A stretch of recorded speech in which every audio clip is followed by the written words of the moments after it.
11 फरवरी 12 फरवरी के आसपास भारत के 8-9 सैनिक कतर की सरकार द्वारा रिहा किए जाते हैं और इसका पूरा श्रेय शाहरुख खान को दिया जाता है। क्या इसके पीछे शाहरुख खान का सच में हाथ है?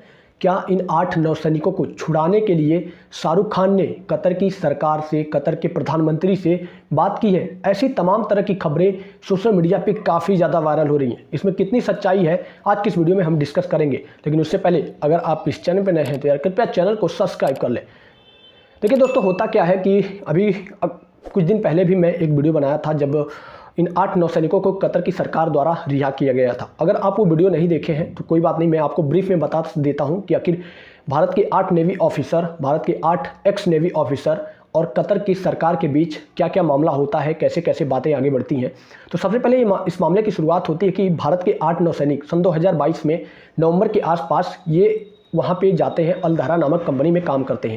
लेकिन अचानक एक न्यूज़ सामने आती है कि इन 8-9 सैनिकों को कतर की सरकार, कतर की पुलिस द्वारा अरेस्ट कर लिया जाता है और उन पर यह आरोप लगाया जाता है कि ये भारत के 8-9 सैनिक हैं, भारत के 8-9 एक्स सर्विसमैन हैं और ये भारत कतर के अंदर रहकर वहाँ की जासूसी कर रहे हैं। हालांकि ये नेवी से बिलोंग करते हैं, इनका जो संबंध है वो इंडियन नेवी से है, तो ये कहीं ना कहीं हमारे सबमरीन प्रोग्राम की जासूसी कर रहे हैं। हो सकता है ये भविष्य में जाकर हमारे जो सिस्टम है, जो इंटेलिजेंस ब्यूरो है, इसके लिए खतरा साबित हो जाए और इसी चीज़ को लेकर उनको गिरफ्तार किया जाता है और जेल में भेज दिया जाता है। ये चीज़ जब भारत सरकार के सामने आती है कि हमारे 8 एक्स नेवी ऑफिसर्स को गिरफ्तार कर लिया गया है, तो भारत को ये लगता है कि ये सब के सब निर्दोष हैं और इसी वजह से भारत अपना जो दखल देना नहीं चाहती। उसको पता होता है कि जब ये लोग निर्दोष हैं तो कहीं ना कहीं इनको रिहा कर दिया जाएगा। लेकिन अचानक 1 साल बाद ऐसा मामला सामने आता है कि जिसको बाद मतलब हर कोई परेशान हो जाता है कि भाई चल क्या रहा है। आखिर बिना कोई नोटिस दिए, बिना कोई वैसी गंभीरता से सुनवाई हुए उन 8 के 8-9 सैनिकों को फांसी की सज़ा सुना दी जाती है। और जब ये स्टेटमेंट भारत सरकार के सामने आता है या फिर हम लोगों के सामने आता है तो हर कोई दंग रह जाता है कि 8 के 8-9 सैनिक को फांसी की सज़ा सुनाई गई है, वो भी किसी अन्य देश की कोर्ट के द्वारा। तो ये चीज़ काफ़ी ज़्यादा सीरियसली लिया जाता है गवर्नमेंट द्वारा और गवर्नमेंट इस पर डिस्कस करती है कि आखिर इन नौसैनिकों को कैसे बचाया जाए। इन नौसैनिकों को बचाने के लिए जो भी प्रयास किए जाते हैं वो भारत सरकार द्वारा बहुत ही सराहनीय है।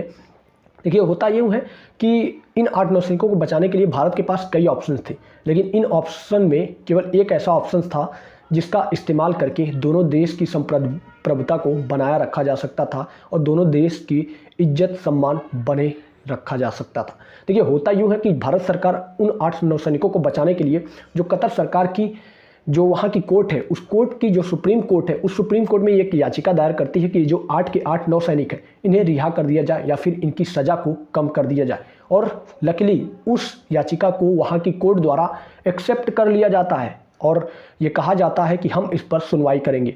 और लकीली 1 महीने बाद फिर एक न्यूज़ सामने आती है कि उन 8-9 सैनिकों की जब सुनवाई होती है तो सुनवाई के दौरान उनकी फांसी की सज़ा को उम्र कैद में तब्दील कर दी जाती है।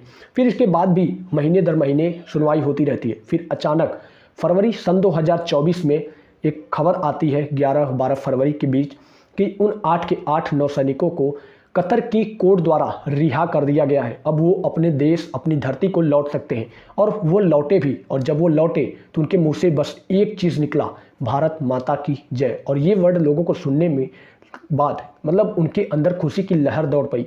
अब कैसी खुशी महसूस होती है, आप खुद को उन नेवी ऑफिसर की जगह पर रख कर खुद को सोचिए कि उन लोगों को फांसी की सज़ा हो चुकी थी और फिर उन्हें रिहा कर दिया जाता है। ऐसे में इस खुशी का आनंद, इस खुशी की अनुभूति आप इसी वजह से ले पाएंगे और कोई दूसरा रास्ता नहीं है। अब देखिए, जैसे ये मामला सामने आता है तो इसी बीच शाहरुख खान कतर गए होते हैं और कतर जाने के बाद आपको पता ही है कि ये बड़े बड़े सेलिब्रिटी लोग होते हैं। जैसे ही कहीं मीटअप होता है या कहीं ये जाते हैं किसी इवेंट में तो इनकी फ़ोटोज़ हमेशा सोशल मीडिया पे वायरल होती हैं। तो जब ये दोहा पहुंचते हैं, दोहा में AFC, एशियन फुटबॉल कॉन्फेडरेशन, इसका फाइनल मैच होने वाला होता है, तो इस पर वो स्पेशल गेस्ट और गेस्ट ऑफ ऑनर के तौर पर शाहरुख खान को इनवाइट किया जाता है। और इनवाइट करने के बाद जब शाहरुख खान वहाँ जाते हैं तो कतर की प्रधानमंत्री जो हैं उनसे इनकी मुलाकात होती है और मुलाकात होने के बाद कतर के ही एक ऑफिशियल ट्विटर अकाउंट से फ़ोटो रिलीज़ की जाती है। शाहरुख खान को भी टैग किया जाता है और ट्वीट किया जाता है कि इनका मीटअप, शाहरुख खान का मीटअप वहाँ के प्रधानमंत्री से हुआ। तो ये चीज़ जैसे सोशल मीडिया पे आती है, अब फेक न्यूज़ बनाने वालों की कमी नहीं होती है। कहीं भी अगर कोई चीज़ हुआ बिना उसको डिटेल में पढ़े, बिना उसके बारे में जाने, लोग ट्वीट पे ट्वीट रीट्वीट करते चले जाते हैं और ये चीज़ अचानक सेंसेशन बन जाती है और फेक न्यूज़ काफ़ी ज़्यादा वायरल होने लगती है। ये बात सच है कि जिस वक्त ये न्यूज़ आई कि 59 नेवी ऑफिसर को रिहा किया गया, उस वक्त शाहरुख खान भी दोहा के अंदर थे, कतर के अंदर थे। लेकिन ये बात पूरी तरह से गलत है कि शाहरुख खान का इसमें कोई हाथ है। शाहरुख खान का इसमें कोई हाथ नहीं है। आगे क्या हुआ मैं आपको एक एक करके बताता हूँ। देखिए, जब सोशल मीडिया पे एक नेता द्वारा ट्वीट किया जाता है कि ये जो 8 नेवी के एक्स ऑफिसर हैं इनको रिहा कर दिया गया, तो इनकी रिहाई के लिए शाहरुख खान ने वहाँ के प्रधानमंत्री से बातचीत करी, जिसकी बदौलत ये 8 के 8 नौसैनिक अपनी धरती, अपने देश को लौट पाए हैं। लेकिन ये चीज़ जब शाहरुख खान की टीम के पास पहुंची तो शाहरुख खान की टीम ने इसे पूरी तरह से खंडित कर दिया।